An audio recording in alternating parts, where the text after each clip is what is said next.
오늘은 에스더서 강의 16번째 시간으로 8장 1절로 8절 말씀을 통해 용기 있는 믿음의 행위를 잊지 않으시는 하나님이란 제목으로 말씀을 전하며 16번째 시간 주시는 은혜를 함께 받고자 합니다.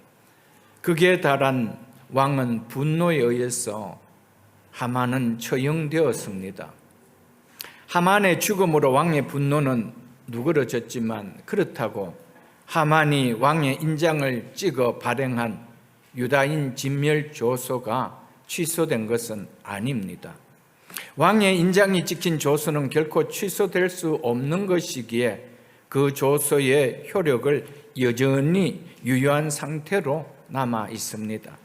그렇다면 유다 민족의 장래는 지금 상태에서는 아무것도 확실치 않은 게 없습니다. 왜냐하면 비록 유다인의 대적인 하만이 처형되기는 했지만 이것이 곧 유다 민족을 구해낸 것을 의미하지는 않기 때문입니다. 하만이 처형된 것은 본격적으로 유다 민족을 구하는 일이 시작되었음을 말할 수 있을 뿐이지 아직 넘어야 할 산이 있는 것입니다. 그것은 바로 가장 어려운 문제인 왕의 인장이 찍혀 내려진 취소될 수 없는 왕의 조서가 해결되어야 하는 것입니다. 에스더 8장은 하만의 죽음 이후 여전히 유효한 효력을 지니고 있는 유다인 전멸 조서가 해결되어 슬픔이 기쁨으로 완전하게 바뀌는 대반전의 완성을 이번 시간과 다음 시간에 우리는 볼 수가 있습니다. 먼저 1절과 2절을 다시 보겠습니다. 그날 아하수에로 왕이 유다인의 대적 하만의 짐을 왕후 에스더에게 주니라. 에스더가 모르드게는 자기에게 어떤 관계됨을 왕께 아뢰었으므로 모르드게가 왕 앞에 나오니 왕이 하만에게서 거둔 반지를 빼어 모르드게에게 준지라. 에스더가 모르드게에게 하만의 집을 관리하게 하니라. 8장 1절은 그날이라는 말로 시작합니다. 왕을 기만하고 악한 일을 꾸민 하만을 처형한 그 날에 왕은 하만의 악한 행위로 에스더가 그동안 입었을 고통에 조금이라도 보상해 주고 싶은 마음에 하만의 집을 왕후 에스더에게 줍니다. 여기서 말하는 하만의 집은 단순한 하만이 거주하는 집을 의미하지 않고 하만의 모든 재산을 가리키는 말입니다. 에스더가 자기 성제들을 구원하기 위하여 죽으면 죽으리라는 각오로 왕께 나아갈 때 이런 결과가 자신에게 주어질 것이라고 생각을 조금이라도 하고 나가지는 않았습니다. 에스더가 금식하고 기도하며 생명을 걸고 왕께 나아간 것은 오직 자기 동족을 구하기 위한 목적 하나뿐이었습니다. 하나님의 나라를 구하는 것이 에스더가 왕에게 나간 목적 하나였습니다. 이는 하나님을 경외하는 마음이 아니면 나올 수 없었던 에스더의 행위입니다. 하나님의 나라를 위하여 생명을 걸고 나간 에스더에게 하나님은 에스더가 구하지 않는 하만의 재산까지 더해 주셨습니다. 이는 바로 너희는 먼저 그의 나라와 그의 의를 구하라. 그리하면 이 모든 것을 너에게 더 하시리라는 말씀을 증거해 주고 있는 말씀입니다. 하나님은 자신보다 먼저 그의 나라와 그의 의를 구하는 자를 책임져 주시는 분임을 보여줍니다. 그의 필요를 넘치도록 채워주시는 분임을 보여주고 있습니다.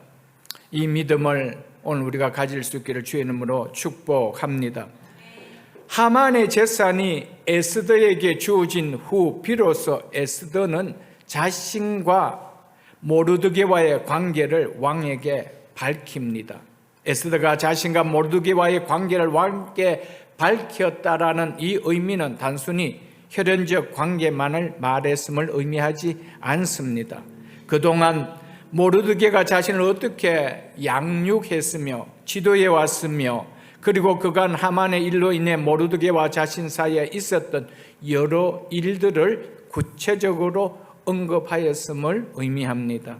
이 의미에는 이제까지 이 일의 실질적인 공로자는 에스더 내 자신이 아니고 모르드게에게 공을 돌림이 내포되어져 있는 말씀입니다. 에스더가 모르드게와의 관계를 말하기 위해서는 그간에 있었던 모든 사정을 세세하게 말하지 않을 수가 없었기 때문입니다. 그로 인해 모르드게에 대한 왕의 호의는 더 크게 와닿았을 것입니다. 결과 왕이 하만에게 회수한 반지를 자기 앞에 나오게 한 모르드게에게 끼워줍니다. 이는 하만이 누렸던 영예가 이제 모르드게에게 옮겨졌는 것으로 모르드게의 위치를 하만의 위치로 격상시켜 주었다라는 말입니다. 이처럼 왕의 생명을 구해준 모르드게에게 지금까지는 아무런 관직을 주지 못하였다는 것에 빚진 마음이 있었던 왕이 드디어 하만을 대신하여 총리의 관직에 모르드게를 앉게 하였습니다. 왕이 모르드게를 총리의 관직에 높이자 에스더는 모르드게에게 하만의 집을 관리하게 하였습니다. 에스더는 하만의 재산을 직접 소유할 수도 있었고 별도의 관리를 두지 않아도 되지만 그럼에도 모르드게에게 맡겼다는 것은 하만의 집을 주관하게 하여 모르드게로 하여금 실질적 하만의 집을 관리하는 주인이 되게 하였다는 말입니다. 이렇게 한 이유는 아마도 에스더가 그동안 자신을 부모처럼 살펴준 모르드게의 은혜에 보답하는 마음으로 그렇게 한 것이 아닌가 여겨집니다. 이제 모르드게는 자신을 죽이려고 했던 원수 하만이 가졌던 권세를 갖게 된과 동시에 그의 모든 재산을 주관하는 권한까지 갖게 되었습니다. 모르드게가 자신이 이런 복을 받을 것이라고 자신은 물론이고 에스더도 그 누가 상상이나 할 수 있었겠습니까? 사실 어제까지만 해도 모르드게는 내일을 보장받을 수 없는 사람이었습니다. 그런 그가 페르시아 제국의 총리가 되는 상상할 수 없는 일이 일어났다는 것입니다. 만일 모르드게가 자기가 유단이라는 하나님의 백성임의 정체성을 숨기고 원수 아말렉 사람 하만에게 무릎을 꿇었다면 죽음을 당해야 하는 고난은 겪지 않았습니다. 그러나 모르드게가 고난을 두려워하여 하나님 백성임의 정체성을 포기하는 행동을 했다라면 이 놀라운 복이 누려질 수가 있었겠습니까? 없었습니다. 모르드게가 고난이 당할 것을 알면서도 자기가 하나님의 백성임의 정체성을 지키기 위하여 원수 아말렉 하만에게 무릎을 꿇지 않았기 때문에 당하지 않는 고난도 당하게 되었고 결국 그 고난으로 인해서 생각지도 못했던 이 복을 그가 누리게 되었다는 것을 오늘 우리에게 말씀해 주고 있습니다. 모르드게는 현실의 편안함을 위해 신앙의 정체성을 타협하지 않고 고난을 감수하며 신앙을 지키는 길을 택하고 갔습니다. 그럴 때 하나님께서는 그 고난을 총리의 영광으로 바꾸어 주시고 그를 그렇게 높여 주셨다는 것을 오늘 1절과 2절을 통해서 우리에게 말씀해 주고 있습니다. 모르드게는 신앙의 정체성을 지키려고 하였기 때문에 맞지 않아도 될 고난을 그가 맞았습니다. 그 고난이 결과적으로 모르드게에게 이런 놀라운 영광을 보게 되는 복이 되게 하였다라고 오늘 성경 우리에게 메시지를 전해주고 있습니다. 왜냐하면 그 고난은 하나님을 경외하고 하나님을 존중히 여기는 믿음의 표현이었기 때문입니다. 하나님은 당신을 경외하고 존중히 여기는 모르드게에게 그가 맞은 고난을 복이 되게 하셨습니다. 고난을 복으로 바꾸게 하시는 이 은혜는 모르드게에게만 적용되는 것이 아니라는 것이 오늘 본문을 통해서 우리에게 전해주는 메시지입니다. 전화위복의 은혜는 하나님을 경외하고 하나님을 존중히 여기는 모든 사람에 임하는 은혜라는 것을 오늘 모르드게를 통하여, 에스더를 통하여 우리에게 보여주고 있는 사실입니다. 모르드게처럼 우리도 하나님의 백성됨의 정체성을 지키기 위해 현실에 만나게 될 불이익과 어려움을 피하지 않고 믿음을 귀하게 지키는 신앙으로 살아간다라면 하나님께서 모르드게를 지켜주시고 후에 그를 높여주시는 것처럼 우리 또한 그렇게 해 주실 것입니다. 잠시 손해를 보고 어려움을 겪는 것과는 비교되지 않는 복을 허락해 주십니다. 분명히 성도는 내가 하나님의 백성이기에 하나님 백성으로 지켜야 할 신앙이 있기에 그 신앙 때문에 겪어야 될 고난을 하나님께서 피해주게 하지 않습니다.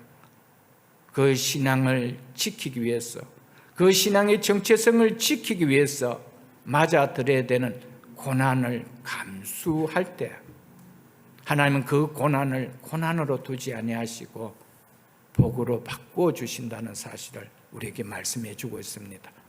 그러나 오늘날 얼마나 많은 교회 안에 교인들이 그 예수 믿는 그 신앙을 지키는 것 때문에 겪게 되는 불이익, 잠시 겪게 되는 그 어려움들을, 그것을 견디지 못해서 세상과 타협하고 아말렉 하만에게 무릎을 꿇는 것처럼 공중 권세 잡은 세상의 사단 권세에게 우리가 무릎을 꿇을 때가 얼마나 많습니까? 결과 우리에게 주어진 것이 뭐가 있습니까? 잠시는 편안했겠죠. 그러나 고난이 있어서 힘든 것 같은데 시간이 지난데 모르드게에게 그 고난이 복이 되게 하신 하나님, 그 하나님은 오늘 우리에게 말씀해 주고 있습니다. 믿으십니까 여러분? 그래서 용기 있는 믿음의 행위를 잊지 않으시는 하나님이라는 것입니다. 신앙은 용기가 있어야 되는 겁니다. 고난을 감수할 수 있는 용기가 없이는 신앙생활은 되어질 수가 없고 좁은 길을 가는 신앙은 걸어갈 수가 없는 것입니다. 우리가 살아가면서 하나님 백성임을 나타내는 신앙의 길을 가야 할지 아니면 보이는 현실의 유익을 쫓아 불신앙의 길을 가야 할지 선택해야 하는 영적 싸움이 일어날 때가 얼마나 많습니까? 믿음을 선택할 것인가? 현실을 선택할 것인가? 신앙을 선택할 것인가? 세상을 선택할 것인가? 좁은 길을 선택할 것인가? 넓은 길을 선택할 것인가? 고난의 길을 선택할 것인가? 편안한 길을 선택할 것인가? 이 기로에 설 때가 얼마나 많습니까?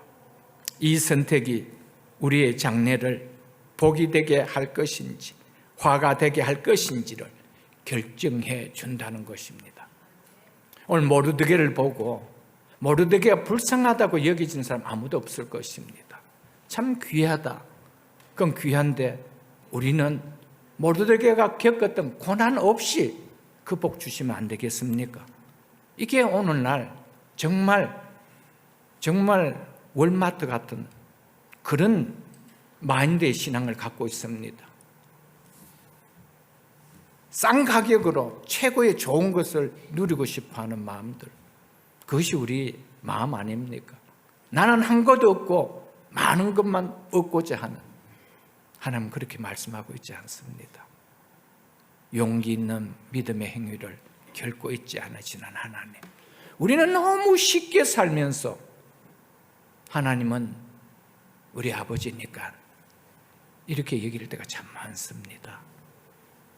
사랑하는 성도 여러분, 나는 오늘 세상의 유익 앞에 무릎을 꿇는 자인가? 아니면 모르드게처럼 신앙의 정체성을 지키는 자인가? 지금 나의 선택이 장래의 복이 되게 할지 화가 되게 할지 스스로에게 자문해 보십시오. 내가 지금 살아가는 이 신앙이 결코 나에게 미래의 복이 될까? 화가 될까? 우리는 한번 물어보고 오늘도 말씀을 듣는 겸허한 우리가 될 수 있기를 지금 축복합니다. 하만은 적그리스도의 모형으로 보여주고 있습니다. 자신을 그래서 우상합니다. 그래서 자신에게 절하지 않는 것을 참지 못하고 절하도록 경배를 강요합니다.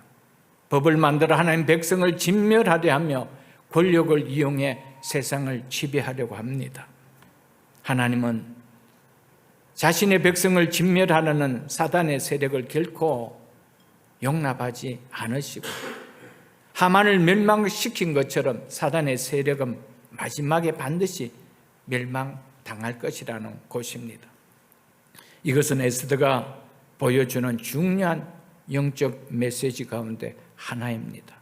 모르드게가 하만에게 절하지 않은 것은 단순히 하만이라는 인물에게 절하지 않은 것이 아니라 하나님의 백성의 정체성을 지키기 위해 하나님의 백성을 멸하라는 사단의 세력의 모형인 원수 아말렉에게 절하지 않은 것이었음을 우리는 잘 알 것입니다. 우리가 하나님의 백성이라 말하면서도 어떤 상황과 환경 앞에서는 현실적으로 손해가 느껴지고 불이익을 받는 것처럼 느껴지면 그 존귀한 정체성을 던져버리고 어둠의 권세가 지배하는 세상이 던져다 주는 달콤한 유혹에 쉽게 머리를 조아리는 생활을 예사롭게 하고 있지 않는지 우리는 돌아보아야 한다는 것입니다. 사랑하는 성도 여러분, 우리가 살아가면서 정말 우리 앞에 단장 눈앞에 이렇게 하면은 이게 손해인데, 주일에 아이들 교회 와서 예배 드리면 공부 안 하는데 단장 성적이 떨어지는 것이 보여 손해같이 여겨지죠. 주일날 클로즈하고 가게 문을 클로즈하고 예배 드리러 나오면 단장 손해를 보는 것 같습니다. 우리에게 그런 유혹이 참 많습니다. 사랑하는 성도 여러분, 사단은 우리에게 하나님 백성님의 정체성, 신앙이 얼마나 존귀하다는 그 정체성을 잃어버리게 하려고 하고 항상 달콤하게 미끼를 우리 앞에 던져놓습니다. 미끼를 먹어가서 산 영혼은 하나도 없습니다. 미끼는 다 밥일 뿐입니다. 그런데 그걸 구분을 하지 못해요.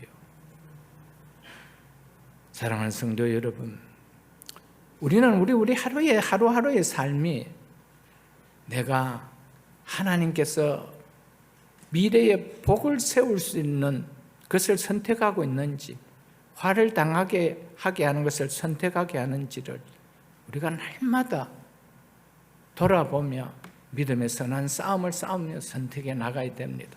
사무엘상 2장 30절에 보면은 나 여호와가 말하노니 나를 존중히 여기는 자를 내가 존중히 여기고 나를 멸시하는 자를 내가 경멸하리라고 하신 말씀을 우리는 기억해야 됩니다.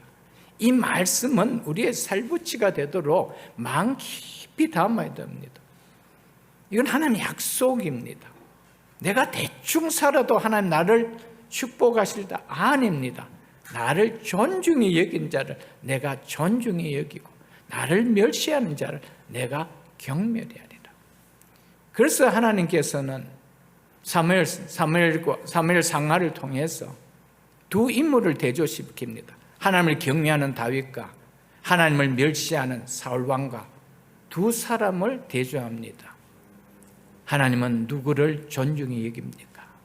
하나님을 존중히 했던 다윗, 하나님을 멸시했던 사울을 하나님 멸시해버렸습니다.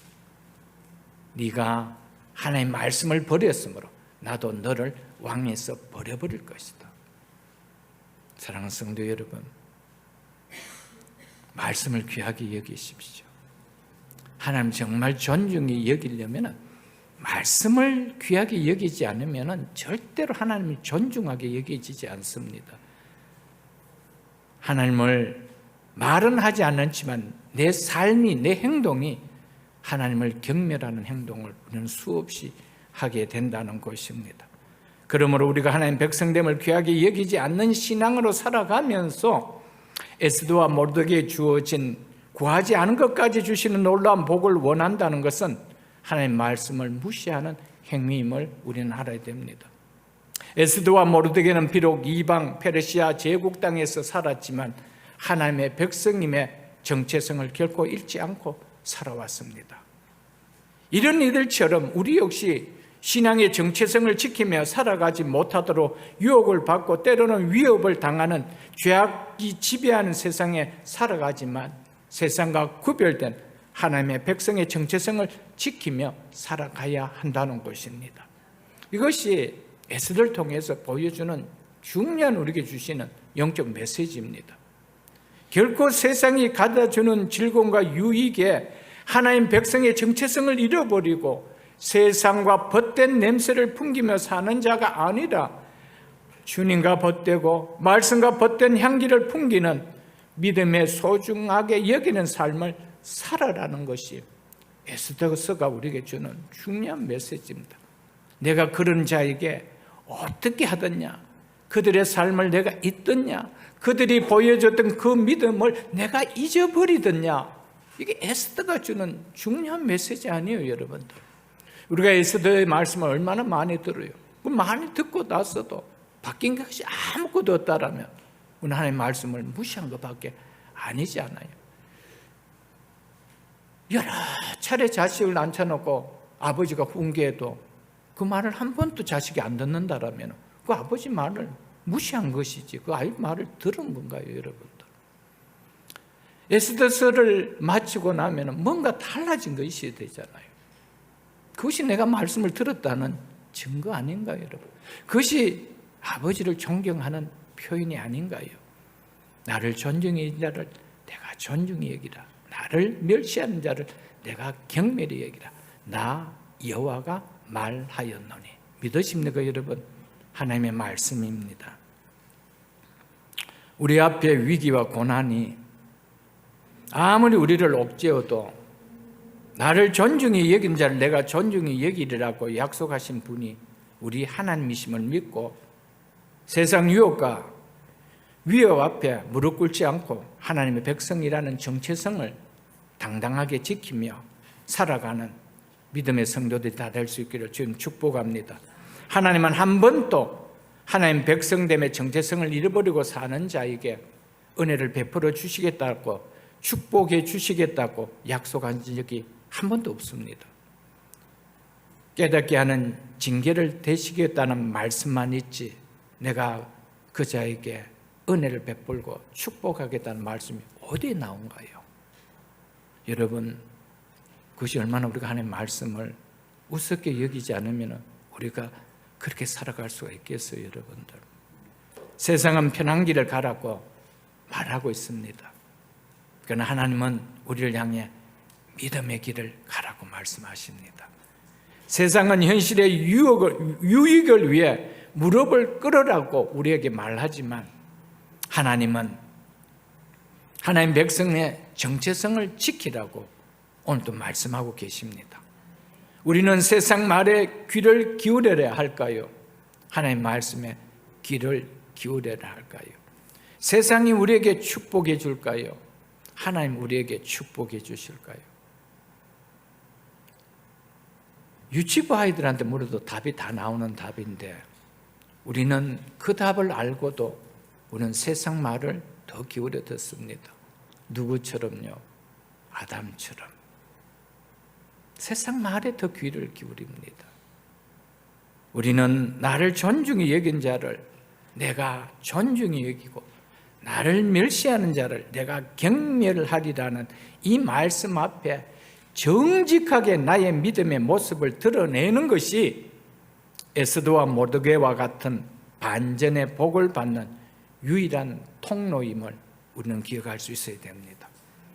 이 말씀 앞에 정직하게 내가 어떤 모습을 드러낼 것인가? 내가 하나님을 경외해야 되지. 이 모습을 드러낸다라면 에스더와 모르드게 받던 그 반전의 복도 우리의 복이 되어지는 겁니다. 한편 왕이 모르드게에게 이 높은 귀한 직위를 준 것은 이전에 모르드게가 왕에게 보인 충성에 대한 보상이었습니다. 이 사실은 영적으로 하나님은 충성된 자를 기억하신다는 것을 또한 말씀해 주고 있습니다. 주의 나라를 위한 우리의 충성을, 주의 교회를 유익하게 하는 선한 행동을, 주를 따르기 위해 고난을 두려워하지 않는 믿음의 결단을 하나님은 기억하시고 갚아주신다는 것입니다. 그리고 우리의 시간표가 아니라 하나님의 때에 보상을 허락해 주시는 것입니다. 지금 보상이 없는 것 같아도 하나님은 기억하시고 반드시 그때가 되며 보상의 축복을 허락하신다는 겁니다. 에스더서를 통해서 이 사실을 우리에게 보여주고 계십니다. 에스더서는 하만의 심판과 모르드게의 영광을 통하여 우리에게 전해주는 영적 진리를 담고 있습니다. 그것은 바로 하나님의 심판의 날이 악인에게는 엄청난 수치와 멸망의 날이 되지만 예수 그리스도로 말미암아 어렵다함을 받은 성도인 우리에게는 영광과 영원한 생명의 날이 된다라는 이것입니다.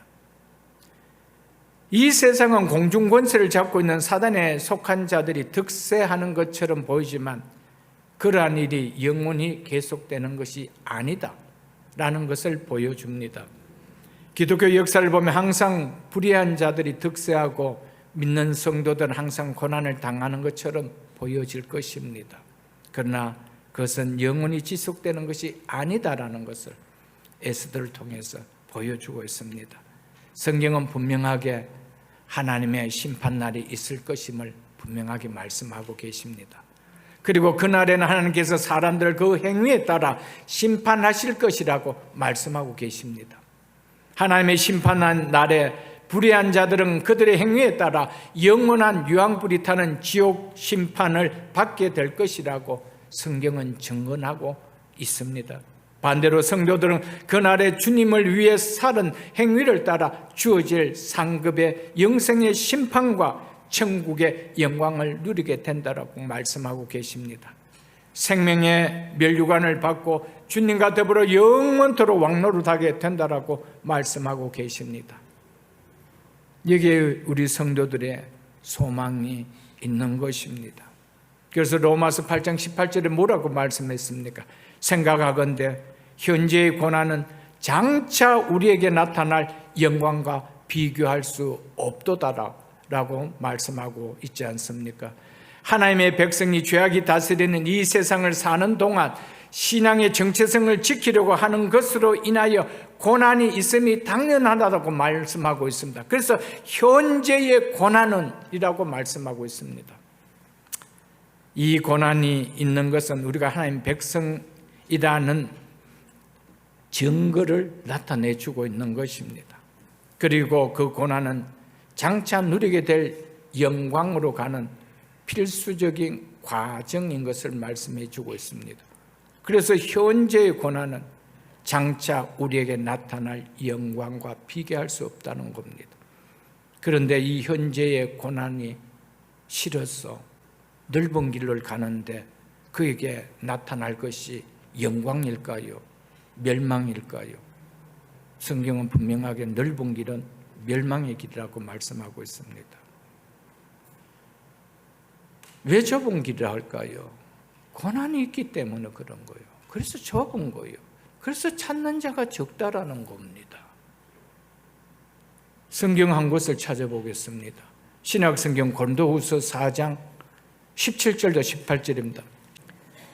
고린도후서 4장 17절도 18절입니다.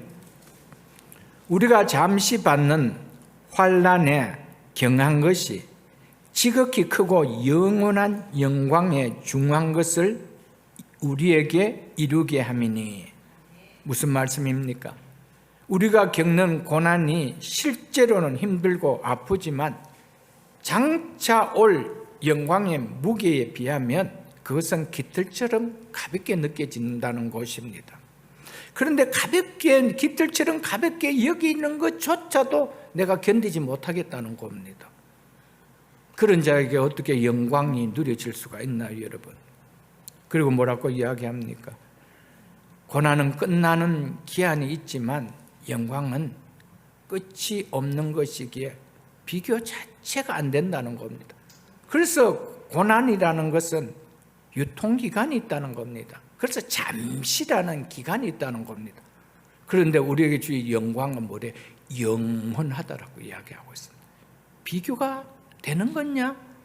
말씀하고 있습니다. 우리가 이 땅에서 신앙의 정체성을 지키기 위해 잠시 받는 고난이 영원한 영광을 이루게 한다라고 말씀하심을 우리는 잊어서는 안 됩니다. 그러나 고난은 그저 견뎌야 하는 무의미한 시간이 아니라는 것입니다. 하나님께서는 우리가 겪는 고난을 재료로 삼아 우리에게 지극히 크고 영원한 영광의 중한 무게를 오늘 또 만들어 가고 계신다는 것을 우리에게 말씀해 주고 있습니다. 고난은 영광을 얻기 위한 지불이 아닙니다. 영광을 빚어내는 도구임을 오늘 우리에게 말씀해 줍니다. 이 영원한 영광을 기다리는 소망으로 이 땅에서 만나는 고난을 견뎌내는 것이 하나님의 백성이 가진 믿음의 실력이라는 것이죠. 아무리 공부를 해도 실력이 없으면 그 공부는 아무런 소용이 없는 것입니다. 우리가 믿음을 가졌다 하지만은 믿음의 실력이 없으면 세상을 이길 수가 있나요? 모든 유혹 앞에, 모든 것 앞에 그냥 다 져버립니다. 믿음으로 이길 수 있는 거 아무것도 없습니다. 없는 자와 똑같죠. 학교 안 다니는 자와 무슨, 학교 다니고 공부하는 자가 무슨 의미가 있느냐는 거예요, 여러분들. 여러분, 믿음의 실력을 발휘할 수 있기를 주 이름으로 축복합니다. 그 실력은 고난 앞에서 나타납니다. 고난 앞에서, 세상의 유혹 앞에서 내가 믿음의 실력을 가진 자인지 실력이 없는 자인지 그냥 드러난다는 사실입니다. 그래서 그 다음 18절에 뭐라고 말씀하고 있습니까? 우리가 주목하는 것은 보이는 것이 아니요 보이지 않는 것이니 보이는 것은 잠깐이요 보이지 않는 것은 영원합니다. 아멘. 잠깐과 영원함을 대조시키고 있습니다. 깃털과 같이 가벼운 고난과 너무나 무게감이 나타나는 영광과 비교할 수 없다는 겁니다. 사랑하는 성도 여러분, 공의로우신 하나님께서 심판한 날이 반드시 있기에 성도는 힘들어 보이고 손해가 있어 보이고 불이익을 당해도 믿음을 지키며 선하신 하나님 뜻을 쫓는 좁은 길을 가야 합니다. 진짜 그 길을 가야 합니다. 그냥 믿음 흉내만 내지 마시고요. 믿음의 실력을 보여줘야 되죠. 고난 앞에서, 유혹하는 세상의 앞에서 우리의 실력을 드러내야 된다는 것입니다. 저는 제 자녀들을 키우면서 어려운 문제들도 많았지만 정말 믿음을 소중하게 갖도록 많이 강조했습니다. 그래서 주일을 허접하게 쓸 수 없는 날이라는 것을 그들의 정말 뼛속까지 심어줬습니다. 그날은 내 날이 아니라는 겁니다. 그날은 주일의 날이라는 겁니다. 그날 어떤 불이익이 있고 손해가 있어도 그가 타협하지 말라는 겁니다. 왜요? 나를 존중히 여긴 자를 내가 존중히 여긴다는 것이 하나님의 말씀이기 때문입니다. 우리는 하나님 말씀을 믿는 하나님 백성 아닌가요? 오늘도 세상과 타협할 때 내게 유익이 온다라면 그 어떻게 하나님 말씀을 믿는 하나님 백성인가요, 여러분들? 하나님 백성은 믿음의 실력이 있어야 되는 거예요. 그 실력이 장차 값을 나타내 주는 겁니다. 세상도 실력 있는 사람 찾습니다. 하나님 나라도 실력 있는 사람 찾고 그들을 축복하십니다. 우리 모두에게 믿음의 실력을 갖는, 신앙을 갖는 공동체 모두가 다 될 수 있기를 주 이름으로 축복합니다. 심판날 날에 악인들에게 주어질 수치와 멸망, 그리고 믿는 자에게는 영광과 상이 주어질 것을 믿기에 우리가 이 소망 바라보며 신앙생활하는 거 아닐까요? 이 땅에서만 하나님이 주시는 은혜와 복이 아니라 장차 비교할 수 없는 영광에, 그 영광과 상이 주어지는 것을 내가 믿기에 신앙생활하는 거 아닌가요, 여러분들? 힘들어도 어려워도 하는 거 아닐까요? 그래서 히브리서 9장 27절에 보면 한 번 죽는 것은 사람에게 정해진 것이요 그 후에는 심판이 있으리라고 말씀하셨습니다. 죽음 이후에는 반드시 하나님 앞에서의 결산이 기다리고 있다라고 성경은 우리에게 말씀해 주고 있습니다. 죽음 이후에 우리에게 심판이 있다는 것은 우리의 삶에 책임이 따른다는 것을 말씀해 주고 있습니다. 왜 심판이 있습니까? 책임을 묻겠다는 겁니다. 죽으면 모든 것이 나띵이라고요? 아닙니다. 내가 어떻게 살았는지 삶에 대한 책임을 묻겠다는 겁니다. 믿는 자도 동일합니다. 믿는 자는 구원을 받겠지만 심판, 멸망의 심판은 우리에게는 패스되지만 이 땅에 살았던 삶에 대한 결산은 우리에게 있다는 겁니다. 믿으십니까, 여러분들? 이 땅에서 작게나마 하나님께서 그 결산이 있다는 것을 우리에게 보여주고 있습니다. 장차 그 나라에서 주실 결산은 너무나 다르다는 것을 그냥 조그마한 것으로 이 땅에서 우리에게 보여주고 있을 뿐이라는 것입니다. 그림자로. 보이는 것은 잠깐이고 보이지 않는 것은 영원하다면 우리의 죽음 너머까지 가져갈 수 있는 심판대 앞에서 빛날 가치에 우리가 이 땅에서 투자하며 살아야 되는 거 아닐까요, 여러분들? 보이는 것은 잠깐이고 보이지 않는 것은 영원하다는 것은 이 말씀을 내가 믿는 신앙이라니 맞다라면 죽음 너머에까지 가져갈 수 있는, 그래서 하나님의 심판대 앞에서 빛날 가치에 우리가 이 땅에서 투자하며 살아야 되는 거 아니냐는 거예요. 것입니다. 그런데 하나님 앞에 쓸 것에 대해서 어떤 삶의 투자를 이 땅에서 없습니다. 오직 자기를 위해서, 자기만을 위해서, 시간도 자기를 위해서, 물질도 자기를 위해서, 삶도 오직 자기를 위해서. 어느 거 하나 하나님 심판대에서 너 정말 가치 있는 것을 투자했네 라고 받을 수 없는 삶만 살아간다라면 얼마나 부끄럽겠어요, 여러분들. 육신의 죽음 이후에 믿는 자와 믿지 않는 자에게 일어날 일이 무엇인지를 모른다면, 혹 안다 해도 그것을 믿지 않는다면 하나님이 기뻐하시는 좁은 길을 가는 신앙생활이라는 것이 가능할 수가 없겠지만, 그러나 죽음 이후에 나에게 일어날 일이 무엇임을 알고 성경이 말하고 있는 것, 그 사실이 진리로 믿고 있는 신앙이 맞다라면 믿지 못하여 다니는 종교 생활하는 그는 교회 생활만 가능할 수 있겠나요, 여러분들? 삶에서 좁은 길로 가는 신앙생활이 아니 나올 수 있겠습니까? 정말 내 육신의 죽음 이후에 믿는 자와 믿지 않는 자에게 어떤 일이 일어날 것을 내가 진짜 믿는다라면은 우리가 심판대 앞에서 어떻게 나타나야 될 삶인지에 대한 투자 없는 삶을 살 수 있겠어요, 여러분들? 그 신앙생활 없이 살아갈 수 있겠어요? 그냥 교회만 왔다 갔다 하는 종교생활만 가능해질 수 있겠느냐는 거예요, 여러분들. 아닙니다. 왜 많은 사람들이 오늘날 교회도 많고 믿는 자도 많지만 왜 주를 위해서, 하나님을 위해서 신앙생활 하는 분들이 적습니까? 죽음 이후에 나에게 일어날 일이 무엇인지 확신이 없기 때문에 그렇습니다. 진짜 천국이 있고 진짜 지옥이 있음을 믿는다라면, 그리고 하나님의 심판대 앞에 서는 것이 우리의 마지막 죽음 이후의 삶이 나타나는 현장이라면은 우리가 아무렇게나 살아갈 수 있을까요? 없습니다. 아이들이 대학이라는 입학이 없다라면 하이스쿨에서 그렇게 공부를 열심히 할 수 있겠어요, 여러분들? 대학이라는 입학이 있는 것을 알기 때문에 하는 거 아니에요, 여러분들?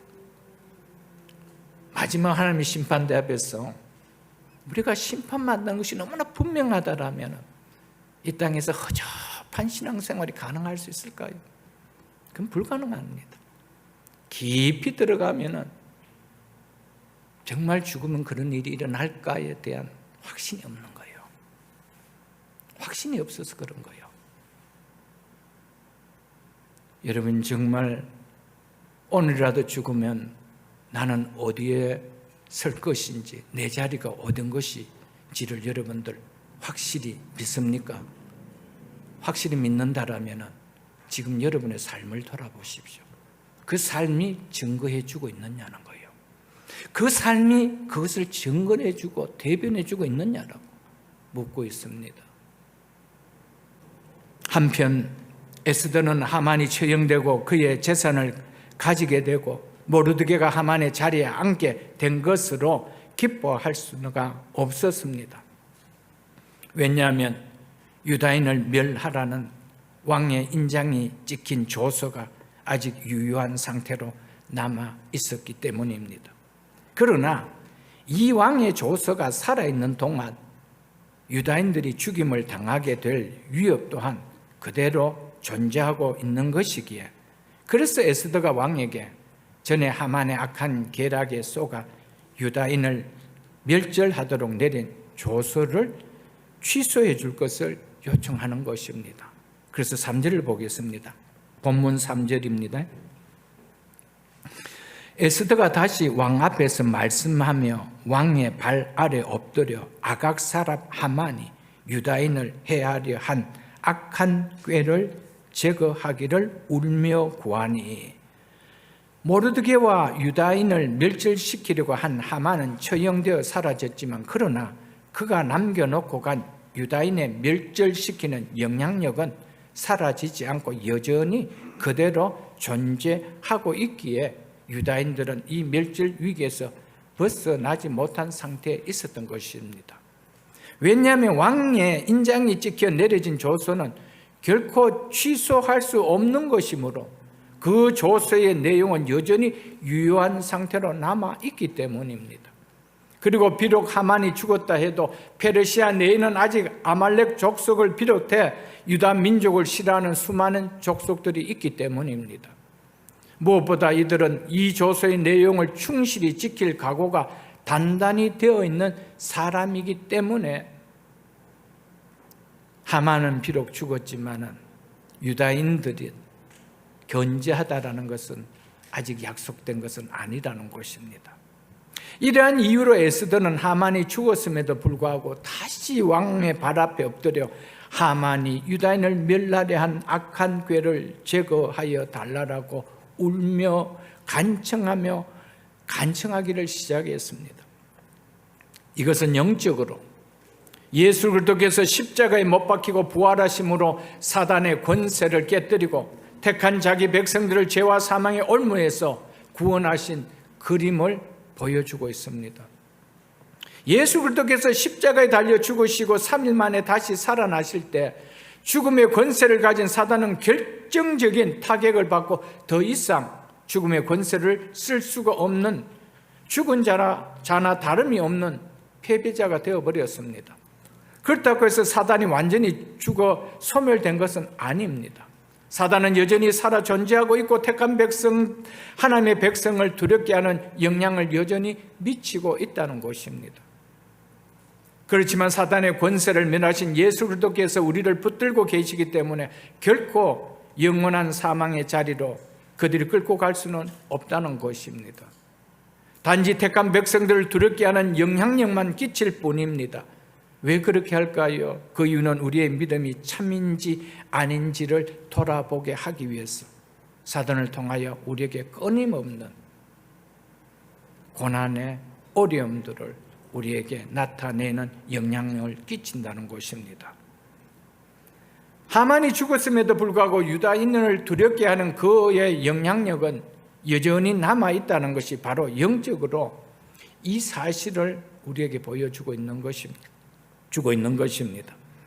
사단은 자기를 따르는 악한 세력을 동원하여 지금도 할 수만 있다면 택한 백성들인 성도들을 믿음에서 떠나도록 미혹하거나 또는 두려움을 주어 해하려고 하고 있습니다.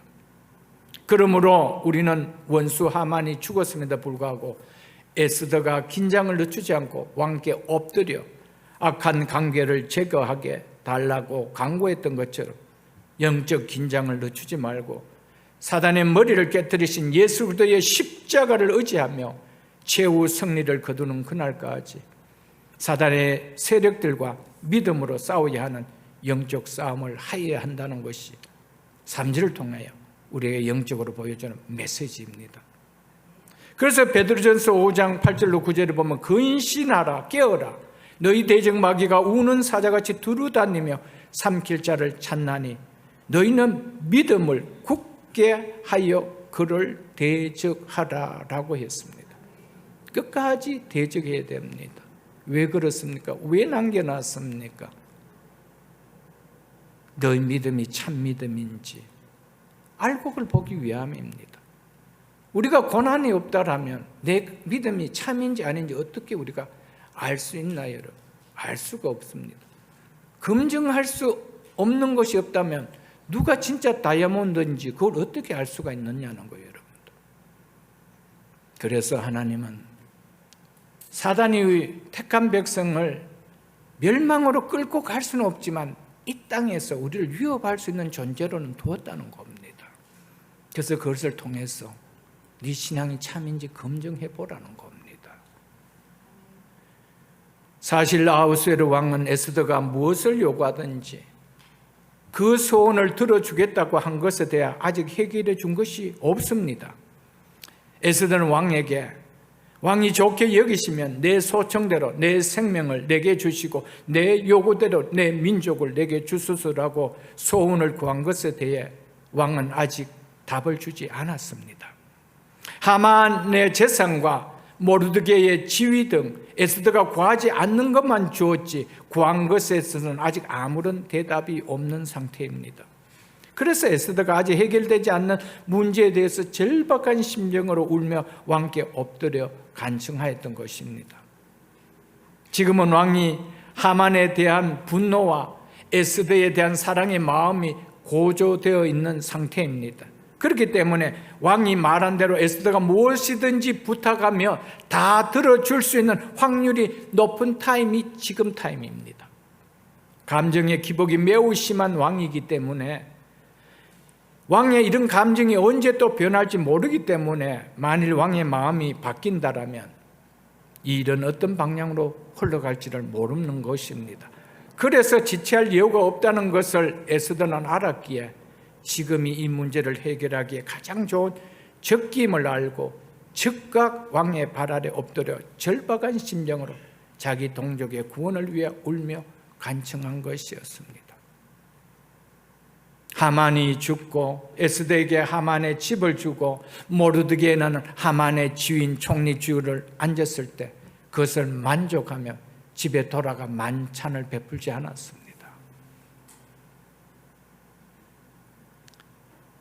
왜 그럴까요? 그가 왕에게 죽으면 죽으리라고 결단하며 찾아왔던 이유와 목적은 그것이 아니었기 때문이었습니다. 하만의 집을 차지하는 것도 아니었고 총리직에 앉는 것도 아니었고 민족을 구하는 것이었기 때문이었습니다. 그래서 지체할 이유가 없었습니다. 그래서 왕 앞에 자기 동족을 구원해 달라고 울며 간청했던 것이었습니다. 마지막까지 절박한 심정으로 울며 자기 동족의 구원을 위한 에스더의 간청이 결국 동족에게 승리의 소식을 안겨주는 결과를 가져왔는 거 아닙니까? 사랑하는 성도 여러분, 구원받아야 할 내 가족을 위해 에스더처럼 끝까지 절박한 심정으로 기도할 수 있기를 축복합니다. 오늘 비즈니스가 좀 잘 됐다고, 오늘 자녀들이 학교에서 좋은 성적을 받았다고, 좋은 학교에 입학했다라고 만찬을 베푸는 것이 아니고 아직 구원받지 못한 내 가족의 한 명 한 명들을 바라보면서 에스더처럼 절박하게 기도할 수 있어야 된다는 겁니다. 우리를 예수 믿게 한 목적이 뭡니까? 그냥 이 땅에서 잘 먹고 잘 살게 하기 위함입니까? 내 가족은 멸망의 길을 가도 괜찮고 그것이 아니라는 것입니다. 에스더는 자기도 생각하지 못한 부를 갖게 되고 사촌 오빠인 모르드게는 총리의 높은 관직에 앉았음에도 불구하고 무엇이 더 중요하고 무엇이 나를 기쁘게 하는 것인지 그 초점이 흐르지 않았다는 것입니다. 우리에게 제일 중요한 것이 뭡니까?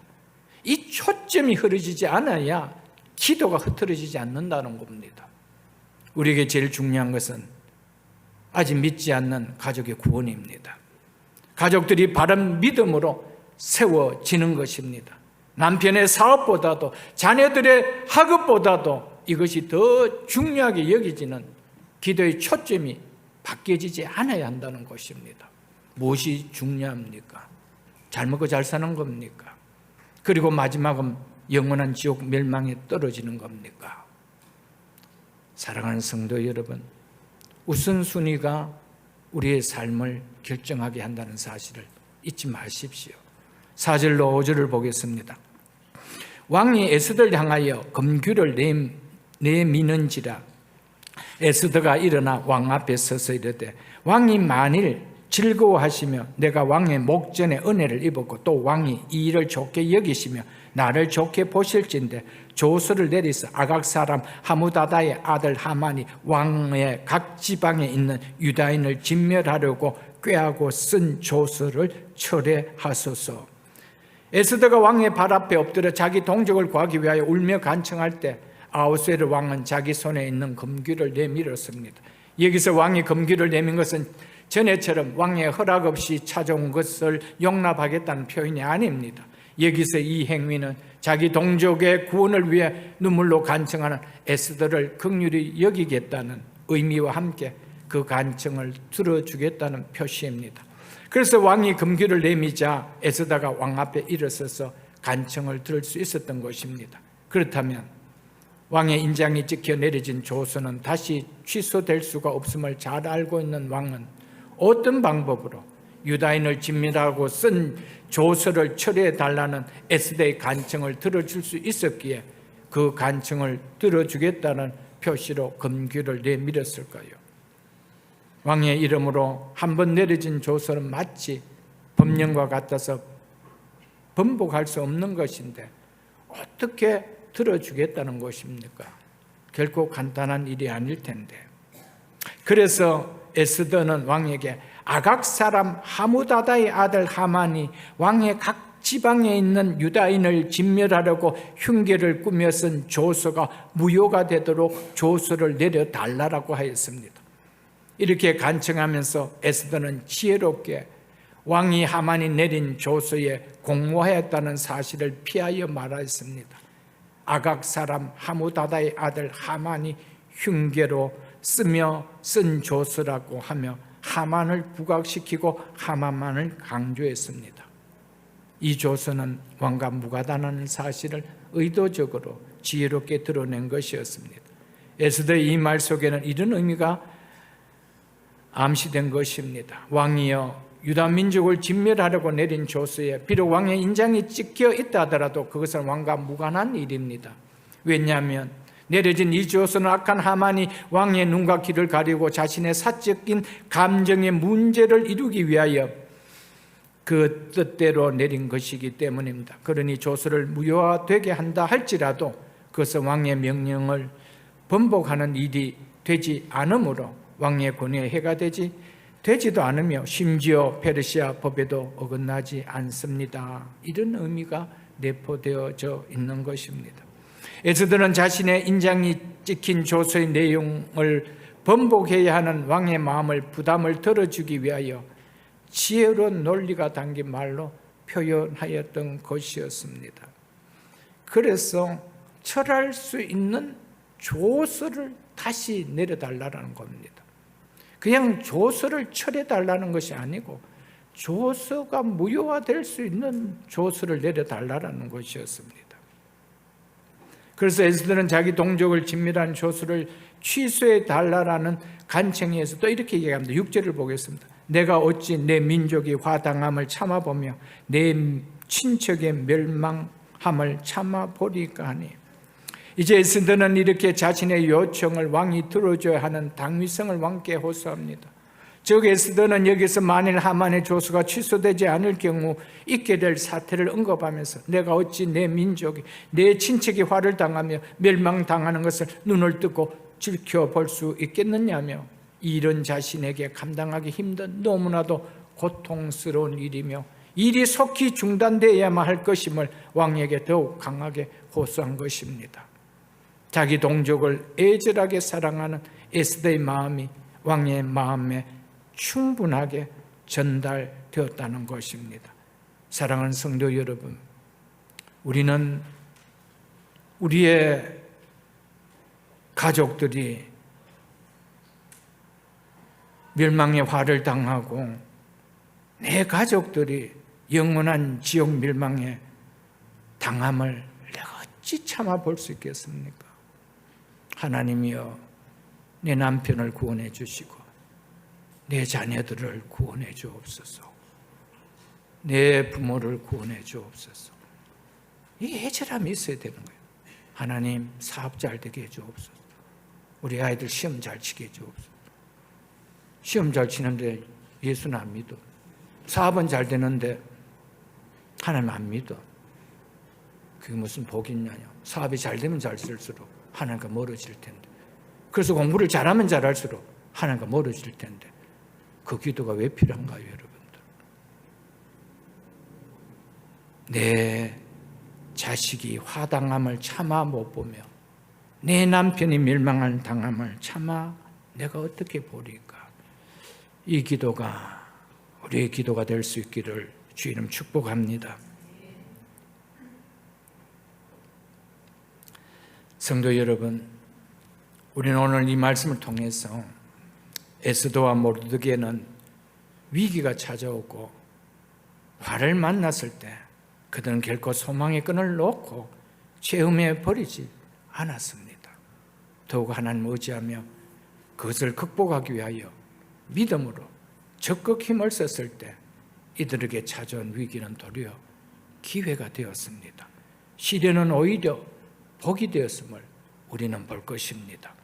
그러므로 우리도 길이 보이지 않는 위기같이 느껴지는 어떤 상황이라 할지라도, 앞이 보이지 않는 고난의 시간이라 할지라도 그 앞에 힘없이 주저앉아 버리는 바람 앞에 촛불 같은 나약한 믿음이 아니라 그것을 도리어 기회와 복으로 바꿔놓겠다는 에스더와 모르드게처럼 믿음으로 적극 대처하는 믿음의 강인함을 보이는 믿음의 용사들이 될 수 있기를 주의 이름으로 축복합니다. 믿음의 용기를 드리는 사람에게는 위기와 고난이 도리어 기회와 복으로 바꾸는 역사가 일어남을 오늘 말씀을 통하여 보며, 이 믿음이 우리의 상황을 바꿔놓게 만드는 믿음을 가질 수 있기를 이 아침에 주의 이름으로 축복합니다. 위기를 기회가 되게, 고난을 복이 되게 하시는 분은 내가 아닙니다. 우리가 아닙니다. 하나님이십니다. 우리가 할 수 있는 것은 하나님을 믿는 믿음을 보이는 것밖에 없습니다. 하나님의 말씀을 믿고 순종하는 모습을 보이는 것밖에 우리가 할 수 있는 것은 아무것도 없습니다. 하나님은 우리가 할 수 없는 일을 시키지 않는 분이십니다. 우리가 할 수 있는 일만 하게 하시는 분이 우리 하나님이십니다. 그리고 하나님은 우리가 할 수 없는 일을 대신해 주시지만 우리가 할 수 있는 일을 그분은 결코 대신해 주지 않습니다. 우리가 위기를 기회로 바꾸어 놓을 수는 없습니다. 그러나 우리는 기도는 할 수 있습니다.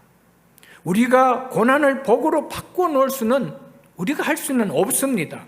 그러나 우리는 말씀의 순종은 할 수는 있다는 것입니다.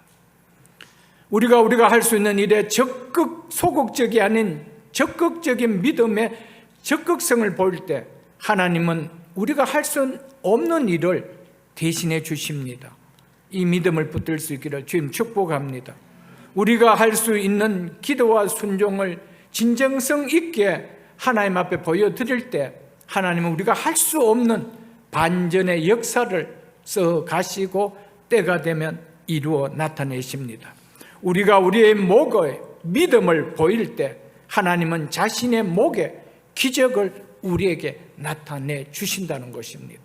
오늘 에스더를 통해서 이 중요한 메시지를 우리에게 허락하고 계십니다. 그러므로 위기를 기회로, 시련을 축복으로 바꾸시는 하나님의 은혜가 여러분의 믿음을 통해서 여러분의 가정과 삶에 충만하게 흘러갈 수 있기를 주의 이름으로 축복합니다.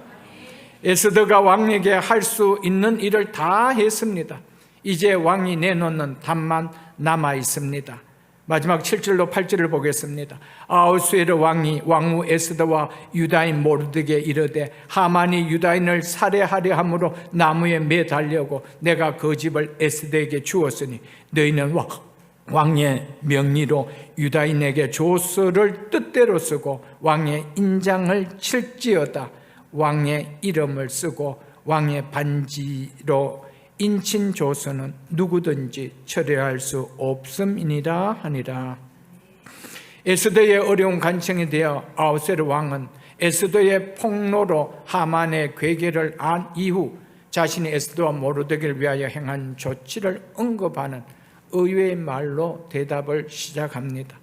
이는 아마도 왕이 에스더가 간청한 조서를 처리할 수 없음에 대한 안타까운 심정을 에둘러 말한 것으로 느껴집니다.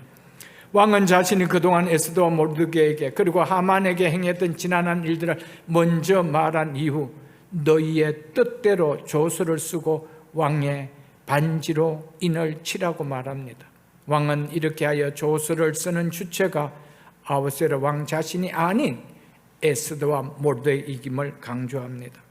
이는 자신으로서는 더 이상 자신으로서는 유다인들을 살릴 구체적 해결 방안을 찾지 못했으며 에스더와 모르드게에게 이 문제의 해결을 전적으로 위임하겠다는 의사를 나타낸 것입니다. 그래서 왕의 이름으로 반포되는 조서는 누구든지 철회할 수 없으므로 이미 하만이 유다인을 죽이라는 조서가 전국에 뿌려졌기 때문에 왕인 나조차도 이미 내려진 법령을 무효화시킨다라고 말할 수 없으니 이 점을 활용하여 너희가 그 방안을 너희 뜻대로 찾아내 보라는 것입니다. 그래서 조서를 만들어 내 인장을 찍으라는 것입니다. 여기에 에스더와 모르드게의 놀라운 지혜의 전략이 9절 이하에서 나타납니다. 하만은 용기 있는 믿음을 보인 이들에게 취소할 수 없는 조서 앞에서도 길이 열리는 지혜를 허락하십니다. 여기에 대해서는 다음 시간 우리가 살필 것입니다. 말씀을 맺겠습니다. 사랑하는 성도 여러분, 오늘 우리는 에스더와 모르드게의 반전의 드라마를 통하여 하나님은 용기 있는 믿음의 행위를 결코 잊지 않으신다는 분명한 영적 진리를 살펴보았습니다. 손해와 고난을 두려워하지 않고 하나님 백성임을 당당하게 드러냈던 모르드게의 용기 있는 믿음의 행위를 하나님은 총리의 영광으로 갚아주셨으며 자기 동족을 위하여 생명을 걸고 왕의 발 앞에 엎드려 울며 간청했던 에스더의 그 믿음의 용기를 하나님은 대반전의 역사로 응답해 주셨음을 우리는 보았습니다. 하나님의 백성으로 할 수 있는 일을, 기도와 순종을 우리가 환경과 상황 앞에 포기하지 않고 지켜나갈 때 하나님은 우리가 할 수 없는 승리의 반전을 하나님께서 우리에게 행해 주십니다. 하나님은 어려운 상황 앞에서 당당히 드러내는 용기 있는 믿음을 결코 잊지 않으십니다. 에스더 모르드게처럼 오늘 우리가 나타내는 용기 있는 믿음의 행위가 내일의 반전이 일어나는 기적을 가져오게 만들어 주심을 믿을 수 있기를 바랍니다. 우리의 남은 인생 하나님은 용기 있는 믿음의 행위를 잊지 않으신다라는 이 약속의 말씀을 붙드시고 세상의 어떤 유혹과 두려움 앞에서도 하나님의 백성다운 정체성을 잃지 않고 하나님의 기쁨이 되는 향기로운 삶을 살다가 하나님 앞에 기쁨으로 설 수 있는 복된 믿음의 성도들 다 될 수 있기를 주의 이름으로 축복합니다.